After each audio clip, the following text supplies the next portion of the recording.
सोचो, एक ऐसी कंट्री जहां लोगों ने सब कुछ खो दिया, वॉर हार गए, एम्परर भाग गया और देश भी टूटकर बिखर गया। पर इसी अंधेरे के बीच जर्मनी ने एक नई शुरुआत की, डेमोक्रेसी के रूप में।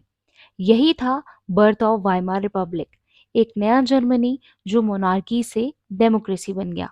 लेकिन ये नई रिपब्लिक पैदा हुई हार, गुस्सा और उम्मीद के बीच। एक कहानी जिसमें है रिवॉल्यूशन, स्ट्रगल और बदलाव। So hello my little champions, आज हम इस वीडियो में क्लास 9 हिस्ट्री चैप्टर 3 के मोस्ट इंपॉर्टेंट टॉपिक को समझने वाले हैं, जिसका नाम है birth of Weimar Republic. And I am sure इस वीडियो को देखने के बाद आपके सभी डाउट्स क्लियर हो जाएंगे। तो चलिए फटाफट से स्टार्ट करते हैं। तो वीडियो को शुरू करने से पहले हम थोड़ा सा बैकग्राउंड जान लेते हैं, ताकि हमें टॉपिक बहुत अच्छे से क्लियर हो जाए। तो हम पहले समझेंगे कि जर्मनी 1918 से पहले कैसा था। 1918 से पहले जर्मनी पर एम्परर रूल करता था, means Kaiser Wilhelm two rule करता था। वहां पर मोनार्की थी, मींस जर्मनी में मोनार्की सिस्टम था। इट मींस सारी की सारी पावर किसके हाथ में थी? काइसर विल्हेम टू के। वो आर्मी, फॉरेन पॉलिसी और गवर्नमेंट सब कुछ कंट्रोल करता था। जर्मनी एक पावरफुल कंट्री थी और उसने वर्ल्ड वॉर वन, जो कि चली थी 1914 से 1918 तक, उसमें ऑस्ट्रिया और टर्की के साथ मिलकर लड़ाई की थी। अब हम समझेंगे कि ऐसे वो कौन से रीजंस थे जिनकी वजह से वाइमार रिपब्लिक का जन्म हुआ। So the first reason is world war one और जर्मनी की हार। जर्मनी ने वॉर में बहुत जोर लगाया, लेकिन 1918 तक उसकी हालत खराब हो गई। शुरू में तो वो बहुत अच्छे से सभी कंट्रीज को हराता जा रहा था। उसके बाद क्या हुआ? अलाइड पावर्स ने जर्मनी को हराना शुरू कर दिया। अलाइड पावर्स में कौन कौन सी कंट्री आती थी? ब्रिटेन, फ्रांस, रशिया और यूएसए। देश के अंदर भुखमरी, गरीबी और सोल्जर्स की मौत से लोग गुस्सा हो गए। लोग और सोल्जर्स दोनों वॉर खत्म करना चाहते थे और चाहते थे कि काइसर अपना सिंहासन छोड़ दे। सेकेंड रीजन है रेवोल्यूशन और मोनार्की का एंड, जो कि हुआ था 1918 में। नवंबर 1918 में जर्मनी में प्रोटेस्ट और अपराइजिंग होने लगे, मींस अब लोग काइसर विल्हम के अगेंस्ट खड़े होने लगे, अपनी आवाज उठाने लगे। वर्कर्स और सोल्जर्स ने अपने काउंसिल्स बनाए, बिल्कुल वैसे ही जैसे कि रशिया में बनने लगे थे। 9 नवंबर 1918 को काइसर हॉलैंड भाग गया था। इसके बाद मोनार्की खत्म हो गई और जर्मनी एक रिपब्लिक बन गया। अब हम समझेंगे कि आखिर वाइमार रिपब्लिक का बर्थ हुआ कैसे। ठीक है, अब यहाँ पे वाइमार रिपब्लिक का बर्थ हो चुका है। तो काइसर के जाने के बाद एक नेशनल असेंबली बनी, जो नया कॉन्स्टिट्यूशन लिखने लगी। ये असेंबली वाइमार नाम के टाउन में बनी।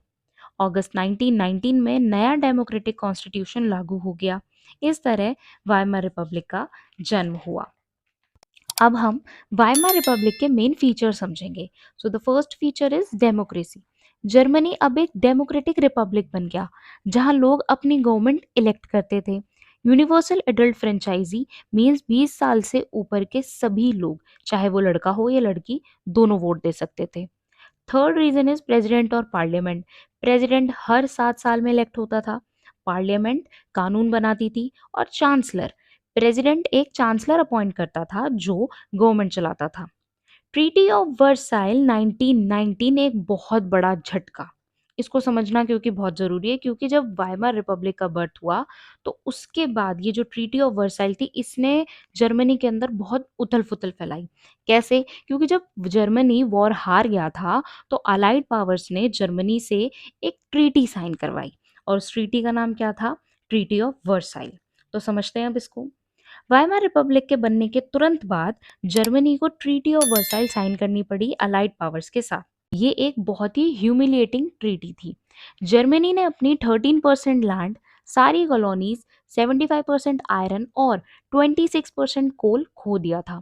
जर्मनी की आर्मी सिर्फ 1 लाख सोल्जर्स तक सीमित कर दी गई। जर्मनी को वॉर का पूरा दोषी माना गया। जर्मनी को 6 बिलियन पाउंड्स का कंपनसेशन भी देना पड़ा। इस वजह से लोग बहुत गुस्सा हो गए और उदास हो गए, और उन्होंने वाइमार गवर्नमेंट को ही दोष दिया। अब हम ये समझेंगे कि वाइमार रिपब्लिक अनस्टेबल क्यों थी। लोगों ने वाइमार गवर्नमेंट को ट्रीटी ऑफ वर्साइल साइन करने के लिए ब्लेम किया। वो कैसे? समझते हैं। पहली, यहाँ पे इकोनॉमी बहुत वीक थी। कैसे अनएम्प्लॉयमेंट और इन्फ्लेशन बढ़ रहा था, मीन्स महंगाई बहुत ज़्यादा बढ़ रही थी, प्राइसेस बहुत बढ़ रहे थे चीज़ों के। फिर पॉलिटिकल अनस्टेबिलिटी भी थी, बहुत सारी पॉलिटिकल पार्टीज थी, गवर्नमेंट बार बार बदलती जा रही थी, जिसकी वजह से पॉलिटिकल अनस्टेबिलिटी हो रही थी। एक्सट्रीमिस्ट ग्रुप जैसे कि कम्युनिस्ट और नाजी लोगों में पॉपुलर होने लगे थे। So in short if we conclude this topic, Weimar Republic एक रेवोल्यूशन और हार के बाद पैदा हुआ था। इसने डेमोक्रेसी लाने की कोशिश की, लेकिन treaty of Versailles, economic crisis और पॉलिटिकल प्रॉब्लम्स के कारण लोगों ने इस पर विश्वास खो दिया। इसी बीच हिटलर और नाजी पार्टी का राइज हुआ, और ये हम समझेंगे नेक्स्ट वीडियो में। ऑलराइट, ये जो पॉइंट्स आप देख रहे हैं ये वही पॉइंट्स हैं जो भी मैंने आपको समझाए हैं, बस इनको शॉर्ट कर दिया गया है ताकि आप इन पॉइंट्स को अपनी रिवीजन में यूज़ कर सकें, या फिर अगर आप चाहें तो इन पॉइंट्स को अपने एग्जाम में भी लिख सकते हैं। Alright, hope it makes clear to you. अगर आपको इस क्वेश्चन के पीडीएफ नोट्स चाहिए तो पीडीएफ नोट्स मिलेंगे आपको मेरे टेलीग्राम चैनल पर, और उसका लिंक आपको इस वीडियो के डिस्क्रिप्शन बॉक्स में मिल जाएगा। So stay tuned and thanks for watching.